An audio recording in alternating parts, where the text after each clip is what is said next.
Live updates: Russia invades Ukraine by Aditi, Sangal, Jessie, Yeung, Adam, Renton, Rob Picheta and Ed Upright, CNN. Updated 8:27 a.m. Eastern Time, February 28, 20,228 minutes ago. More than 500,000 refugees have fled Ukraine amid Russia's ongoing invasion, UN Refugee Agency says. From CNN's Nada Bashir. More than 500,000 refugees have fled Ukraine to neighboring countries amid Russia's ongoing invasion and military aggression, the United Nations Refugee Agency, UNHCR, said Monday. UNHCR is working with partners and local authorities to provide humanitarian aid and support those in need, UNHCR added in a tweet. In an earlier tweet, UN High Commissioner for Refugees, Filippo Grandi, said neighboring countries must urgently share this responsibility in concrete ways. The European Union has shown unity and firm action in a way never seen before in response to Russia's invasion of Ukraine, EU Home Affairs Commissioner Ylva Johansson said Monday while speaking from a mobile refugee camp at the Siret border point in Romania. I also see the need for the European Commission to step up when it comes to support in funding, in personnel and in other aspects, she said. 18 minutes ago. White House is watching Belarus closely and prepared to levy more sanctions, U.S. official says. From CNN's Kevin Liptuk. The White House is watching actions taken by Belarus closely and is prepared to levy more sanctions on the country amid reports that Belarusian forces could join Russia in its invasion of Ukraine, a senior administration official said. We are watching those events very carefully, the official said when asked about reports of intelligence showing Belarus is prepared to join the Russian invasion. We've said to the extent Belarus continues to aid and abet Russia's aggression in Ukraine, they will also face consequences, the official said. We've already rolled out some of those measures. Those costs will continue to ratchet much higher. 19 minutes ago. On the ground, this Kiev family is sheltering at their community synagogue. From CNN School to Sus in Kiev. Dan Horovii and his family have been staying at the Orthodox Jewish Karlin Stalin Community Synagogue. Dan Horovii and his family have been staying at the Orthodox Jewish Karlin Stalin Community Synagogue. CNN School to Sus. Dan Horovii, a member of the Orthodox Jewish Karlin Stalin community, has been staying in the basement of the community synagogue with his wife and 2-year-old son. When all this started, we knew we had to do something, and thank God we had a place to hide, not just a place to stay alive but a place to live, he told CNN. We could stay here for a month with no problems. He added that the family had everything they needed there. This place is open to our community, other Jewish communities in Kiev, and we also have people who are not Jewish also staying with us, he said. Dan Horovii's 2-year-old son is also at the synagogue. Dan Horovii's 2-year-old son is also at the synagogue. CNN School to Sus. 33 minutes ago. Talks commence but fighting rages on. Here's what you need to know.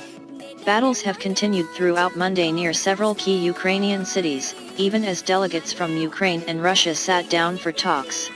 It's early afternoon in Kiev. Here's what you need to know if you're just joining us. Talks underway. A meeting between Ukrainian and Russian delegations in Belarus began just before 1 p.m. Kiev time, 6 a.m. Eastern Time, on Monday. Ukraine's delegation includes several high-ranking officials, but not President Volodymyr Zelensky. Ukraine demanded an immediate ceasefire and withdrawal of Russian troops in the lead-up to the meeting. Ukraine beats back Russian forces. Russian forces have slowed their offensive but are still trying to take Ukrainian ground around the country, according to the Ukrainian military. The bulk of Russian ground forces are still more than 30 kilometers, about 19 miles, north of Kiev, the UK's Ministry of Defence said Monday. More civilians killed. The latest toll for civilian deaths in Ukraine stands at 102, with 304 people injured, but the true figure is feared to be considerably higher, the UN's Michelle Bachelet said Monday. The death toll includes 7 children, Bachelet said. Ukraine's Interior Ministry released higher figures on Sunday, at 352 civilians killed. Belarus could join invasion, intel suggests. A Ukrainian government official told CNN that the country's intelligence indicates Belarusian readiness to maybe participate directly in the invasion of Ukraine. A second source close to the Ukrainian government said the Biden administration has conveyed similar warnings. Russian economy stunned. Russian President Vladimir Putin will hold a meeting Monday with his top economic advisors amid massive fallout from Western sanctions, the Kremlin said. Moscow's stock exchange will not open Monday, after the country's currency plummeted. Ukraine asks to join the EU. Zelensky asked the European Union on Monday to urgently admit Ukraine to the bloc. Our goal is to be with all Europeans, and to be equal to them. I am sure we deserve it. I am sure it is possible, he said in a televised message. Nuclear threat. White House Press Secretary Jen Psaki said Sunday that Russian President Vladimir Putin's decision to put Russia's deterrence forces, which includes nuclear arms, on high alert is part of a wider pattern of unprovoked escalation and manufactured threats from the Kremlin. 32 minutes ago. In aggressive move, U.S. will cut off Russia's central bank from U.S. dollar transactions. From CNN's Nikki Carvajal, Jeremy Diamond, and Kevin Liptuk. The U.S. is taking immediate action on Monday to prohibit U.S. dollar transactions with the Russian central bank and fully block the Russian Direct Investment Fund, senior administration officials said, taking aim at some of Russia's most powerful means of mitigating the effect of sanctions. The steps are meant to prevent Russia from accessing a rainy day fund that officials said Moscow had been expecting to rely upon during the invasion of Ukraine. Instead of using the reserves to buffer a plummeting ruble, Russia will no longer be able to access the funds it keeps in US dollars. The sweeping new sanctions, taken with Germany, France, the UK, Italy, and Canada, European Union and others, come as Russia's economy is already in free fall. No country is sanction-proof, a White House official said. Putin's war chest of $630 billion in reserves only matters if you can use it to defend his currency, specifically by selling those reserves in exchange for buying the ruble. After today's actions that will no longer be possible, and Fortress Russia will be exposed as a myth. In a phone call with reporters Monday morning, a senior administration official said the move was the culmination of months of planning and preparation across our respective governments across technical, diplomatic, and political channels, including at the highest levels. We were ready, and that's what allowed us to act within days, not weeks or months of Putin escalation, the official said.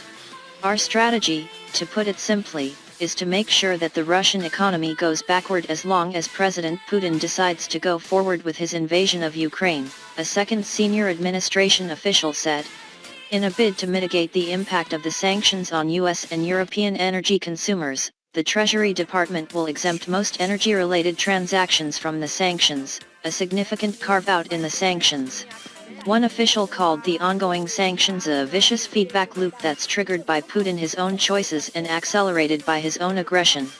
The sanctions also fully block the Russian Direct Investment Fund and its CEO, Kirill Dmitriev.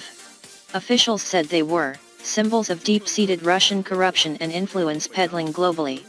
Today's actions represent the most significant actions in the U.S. Treasury is taken against an economy of this size and assets of this size, another official said. What also makes this asset significant is not just the amount of assets or the size of the country we're targeting, but the speed at which our partners and allies have worked with us to enact this response. Asked about potential additional sanctions on Belarus, which appears poised to elevate its role in Russia's invasion of Ukraine, an official said the U.S. is watching events very carefully and that sanctions on Belarus would continue to ratchet much higher. 35 minutes ago. U.S. Embassy in Belarus suspends operations as Russia continues to attack Ukraine. From CNN's Kylie Atwood. The U.S. is suspending operations at the U.S. Embassy in Belarus and also allowing non-emergency employees and family members to depart the U.S. Embassy in Russia due to safety and security issues resulting from Russian aggression towards Ukraine, Secretary of State Tony Blinken said in a statement. The U.S. Department of State has suspended operations at our embassy in Minsk, Belarus, and authorized the voluntary departure, of non-emergency employees and family members at our embassy in Moscow, Russia. We took these steps due to security and safety issues stemming from the unprovoked and unjustified attack by Russian military forces in Ukraine, Blinken said on Monday morning. Blinken cited the department's highest priority being the safety and security of U.S. citizens, including U.S. government personnel worldwide. Some background: CNN reported overnight that a Ukrainian government official said that Ukrainian intelligence indicates Belarusian readiness to maybe participate directly in the invasion of Ukraine. This in addition to allowing Russians to use their territory as well as letting them cross the border into Ukraine. A second source close to the Ukrainian government tells CNN that in addition to the Ukrainian intel, the Biden administration has also conveyed to the Ukrainian government that Belarus is preparing to invade. The Department of State continually adjusts its posture at embassies and consulates throughout the world in line with its mission, the local security environment, and the health situation. We ultimately have no higher priority than the safety and security of U.S. citizens, and that includes our U.S. government personnel and their dependents serving around the world, Blinken said.